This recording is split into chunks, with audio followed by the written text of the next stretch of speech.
வணக்கம். மேசராசி ஆங்கில புத்தாண்டு ராசி பலன்கள். மேசராசிக்காரர்களுக்கு ஆங்கில புத்தாண்டில் கிரகங்களால் எத்தகையான நற்பலன்கள் அல்லது கெடுபலன்கள் கிடைக்கப் போகிறது என்பதை சிறு விளக்கமாகவே பார்க்கலாம். மேசராசியான உங்களுக்கு 2025 சனி பகவான் 7.5 சனியாக வருவார்.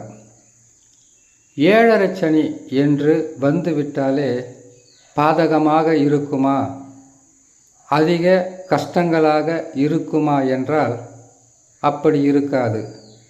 காரணம், சனி பகவான் 7.5 சனியில் விரயச் சனியாக 12ஆம் ராசியில் அமருவார். 12ஆம் ராசி என்பது மேசராசியான உங்களுக்கு அவ்வளவு பாதகத்தை தராது. விரயச்சனியில் விரயங்களை மட்டும் தருவார். ஆனால் மிக கவனமாக இருக்க வேண்டும் மேசராசி.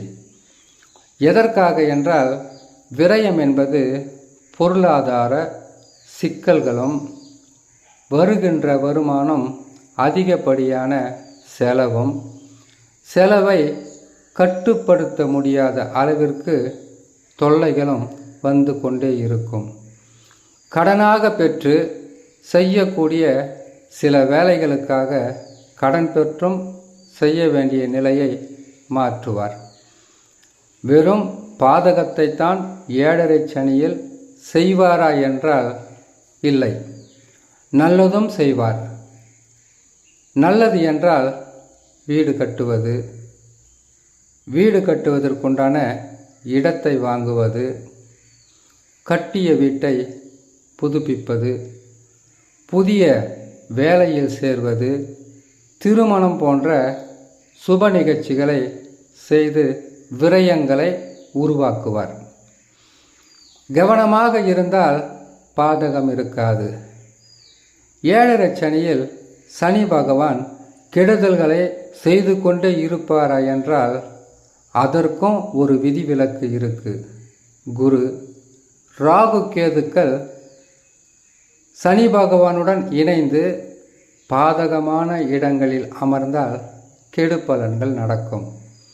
உங்களுக்கு யோகக்காரகனாக இதுநாள் வரையில் 11ஆம் இடத்தில் இருந்த சனி பகவான் 7.5 சனியாக வந்தாலும், ராகு பகவான் உங்களுக்கு அதே 11ஆம் ராசியில் அமருகின்ற காலங்கள் சனி பகவான் பயிற்சி முடிந்தவுடனே இருப்பதினால் உங்களுக்கு வருமான குறைபாடு இருக்காது.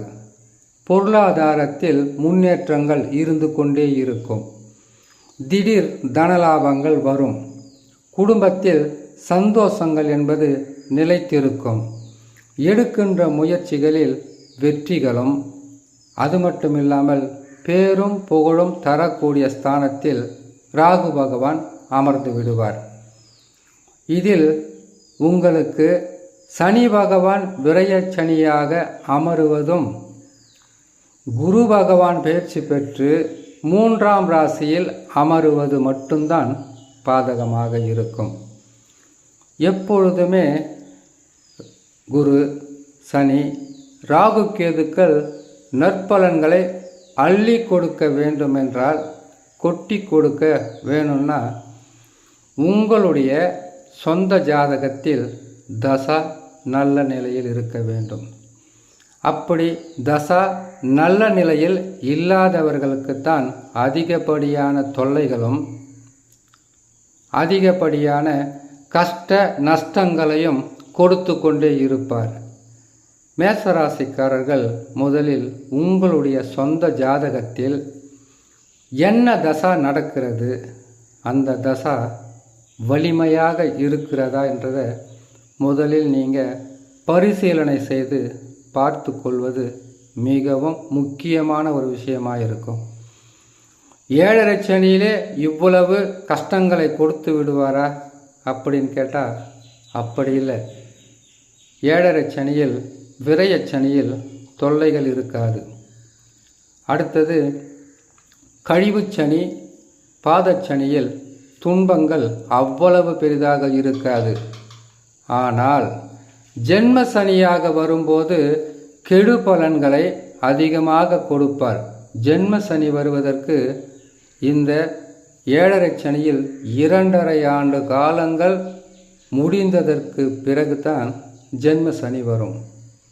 ஆனால் விரயங்களும் வருமானமும் சில பிரச்சனைகளும் சில குழப்பங்களும் தேவையில்லாத உங்களுடைய மனம் சில கஷ்டப்படுகின்ற அளவிற்கு அவ்வப்போது சிறு பாதகங்கள் வரும்.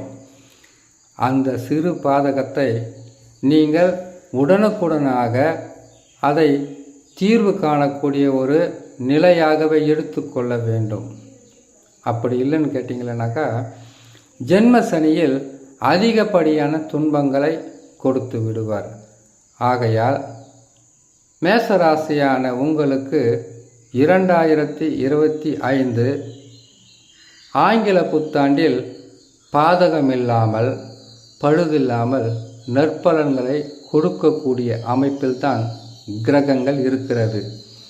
ஆனால் குரு மாற்றம் சிறு பாதகம், உடல் நலத்தில் பாதிப்பு, குடும்பத்தில் சில குழப்பங்கள், செய்கின்ற தொழிலில் எதிர்ப்புகளும் சில கஷ்டங்களும் வருவதற்குண்டான சிறு பாதகத்தை தான் தருவார். இதற்கும் காரணம் ராகு கேது பயிற்சி.